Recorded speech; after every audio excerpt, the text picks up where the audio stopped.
صبح کے وقت چڑیاں بھی اللہ کا نام لے رہی ہوتی ہیں، حشرات الارض بھی رب کا نام پکار رہے ہوتے ہیں، بلوں سے سر نکال کر جانور بھی اللہ کا نام پکار رہے ہوتے ہیں، اور اس شخص سے بڑا بد نصیب زمانے میں کوئی نہیں ہے کہ جو اللہ کی حضور جھکنا نہیں جانتا، جو اللہ کی حضور جو ہے وہ عبادت کا سر نہیں رکھتا۔ ارشاد فرمایا یا ایھا الناس اعبدوا ربکم الذی خلقکم والذین من قبلکم۔ انسان کے دل میں خیال آتا ہے کہ میرے تو والدین نے مجھے پیدا کیا، تو فرمایا اب بتاؤ تمہارے والدین کو کس نے پیدا کیا؟ اگر کہو کہ ان کے والدین ہیں تو ان کو کس نے پیدا کیا، پھر ان کو کس نے پیدا کیا، بات حضرت آدم علیہ السلام تک چلی جائے گی، پھر حضرت آدم علیہ السلام کو کس نے پیدا کیا؟ تمہیں ماننا پڑے گا، انکار نہیں کر سکو گے کہ وہ رب ہے جو تمہیں پیدا کرنے والا ہے۔ ماں کے رحم کے اندر کون نقش و ونگار دینے والا ہے؟ کس نے گوشت کے لوتھڑے کو بولنا سکھایا ہے؟ کس نے چشم خانوں کے اندر روشن چراغ رکھ دیے ہیں؟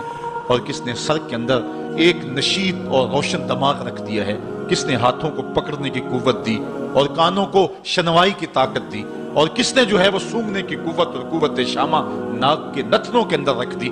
کون ہے جو ٹانگوں میں زور پیدا کرتا ہے؟ کون ہے جس نے چھاتی کو طاقت دی؟ کون ہے جس نے انسانیت کو احسن تقویم بنایا؟ انسان کیا تیرا حق ہے کہ مسجد کے قریب سے تو گزر جائے اور اللہ کا نمائندہ پکار رہا ہو حیا علی الصلاۃ حیا علی الفلاح، آجا نیکی کی طرف، آجا نماز کی طرف، اور تو جو ہے وہ اس کو سننے کے باوجود گزر جائے؟ ایسا ہو سکتا ہے کہ تو اس کے حضور آئے نہ، حاضر ہی نہ ہو؟ یہ بد نصیبی نہیں تو اور کیا ہے؟ اللہ تعالیٰ جل شانہ ہمیں اپنی عبادت کی توفیق نصیب فرمائے، اور یہ سعادت مندی ہے۔ اب عبادت کسے کہتے ہیں؟ عبادت کے کئی مفاہیم ہیں۔ ایک عام مفہوم عبادت کا پوجا اور پرستش کرنا ہے، اور یہ اللہ کے علاوہ کسی کا حق نہیں ہے، اللہ ہی کی پوجا کی جائے اور کوئی اس بات کا استحقاق نہیں رکھتا کہ اس کی پوجا پاٹ کی جائے، ایک خدا کو پوجیں۔ دوسرا عبادت کا مفہوم یہ ہے اطاعت و فرما برداری، بندے کے لیے جمال اور حسن ہی بندگی ہے، وہ اللہ کے حضور اپنا سر جھکائے اس طرح کہ جو اس کا حکم ہے اس کو بجا لائے، وہاں سے سر نہ پھیرے اور اس میں اپنی عقل، اپنی سمجھ، اپنے فہم و ادراک کے گھوڑے نہ دوڑائے، بس اس کے حکم کو ہر صورت کے اندر قبول کرے۔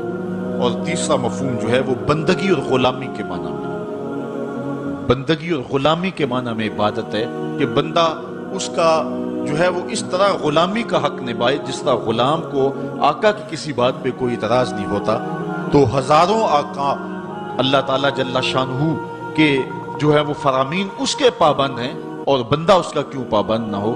جن کو دنیا آقا مانتی ہے وہ بھی ان کے حضور کھڑے ہوئے ہیں، تو پھر اس کی بات کو کس انداز سے بندہ ٹالے؟ اور آج اس دنیا کے اندر آپ کہیں ملازمت کرتے ہیں، 8 گھنٹے کی ڈیوٹی دینا ہوتی ہے، ان 8 گھنٹوں کے اندر آپ کا مالک آپ کو بلائے، صرف 8 گھنٹوں میں ایک عارضی ملک آپ کے اوپر رکھتا ہے، تو آپ دوڑ کے جاتے ہیں کہ نہیں جاتے؟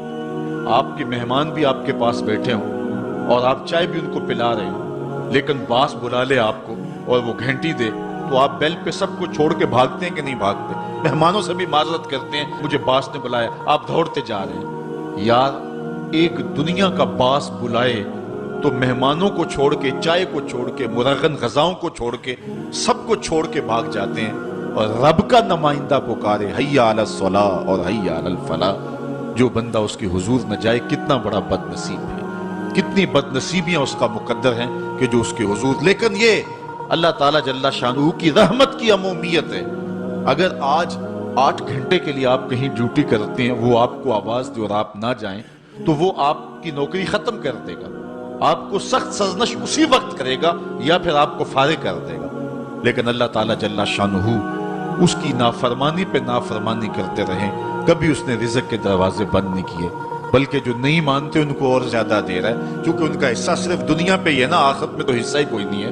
بلکہ فرمایا اگر مسلمانوں کی دل جوئی کا لحاظ نہ ہو تو میں کافروں کے گھروں کی سیڑھیاں بھی سونے اور چاندی کی بنا دوں۔ لیکن یہ کہیں گے ہمیں تو زیادہ ہی رگڑ دیا گیا ہے، چونکہ انہوں نے دنیا کو دیکھا ہے، آخرت ابھی دیکھی نہیں ہے، ورنہ جو ان کے لیے آخرت میں رکھا گیا ہے دنیا کی کوئی شے ان کے نزدیک حیثیت ہی نہ رکھے۔ بلکہ حدیث میں آتا ہے، صاحب مشکات نے اس کو لکھا کہ دنیا کے اوپر جس کو سب سے زیادہ تکلیفیں پہنچی ہوں گی وہ جنت میں لے جایا جائے گا، اور ایک مرتبہ جنت میں جو ہے وہ داخل کر کے نکال دیا جائے گا اور کہا جائے گا کہ بتا دنیا کے اوپر تجھے بڑی تکلیفیں پہنچی. وہ کہے گا یا اللہ مجھے تو کوئی تکلیف پہنچی ہی نہیں ہے. جنت کی صرف آب و ہوا سارے دکھ ختم کر دے گی. اور جس نے تخت و تاج پہ بیٹھ کے بھی زندگی ساری گزاری ہو، حدیث میں آتا ہے اس کو جہنم میں ایک ڈبکی لگائی جائے گی اور پھر اس کو کہا جائے گا بتا تو دنیا کے اوپر کوئی راحت پائی ہے؟ وہ کہے گا مالک دنیا کے اوپر میں نے کوئی سکھ دیکھا ہی نہیں ہے. ایک ہوتا جہنم کے اندر دیا جائے گا، دنیا کے سارے سکھ ہی بھول جائے گا کہ میں وہاں بادشاہ ہوا کرتا تھا، میں وہاں حکمران ہوا کرتا تھا، میں دنیا کے اوپر جو ہے وہ اوباما تھا، میں دنیا کے اوپر بش تھا، میں دنیا کے اوپر پوری دنیا کو میں نے جو ہے وہ ریوڑ کی طرح ہانکا تھا اور انسانیت کا قتل کیا تھا. میری رونت اور میرا تکبر دنیا کو جھکا دیتا تھا. اس کو کوئی شے اور اپنی کوئی آکڑ اور کوئی بات یاد نہیں رہے گی، صرف ایک ڈبکی کی بات ہے. اور جس نے دکھ پہ دکھ کاٹے، غربت، تنہائی، دکھ، اذیت، مصائب، آلام، مشکلات، لیکن ایک بار جنت سے گزار کر کے جنت کی صرف آب و ہوا ہی سنگھائی جائے گی. اس کو کہا جائے گا بتا دنیا کے اوپر تجھے کوئی دکھ پہنچا؟ وہ کہے گا میرے رب دنیا پہ مجھے کوئی دکھ نہیں پہنچا. اب بتائیے کہ اللہ کے حضور ہم حاضر ہوں یا کہ دنیا کوئی منشا و مقصود بنا لیں؟ ہماری زندگی کی ڈگر کیا ہونی چاہیے؟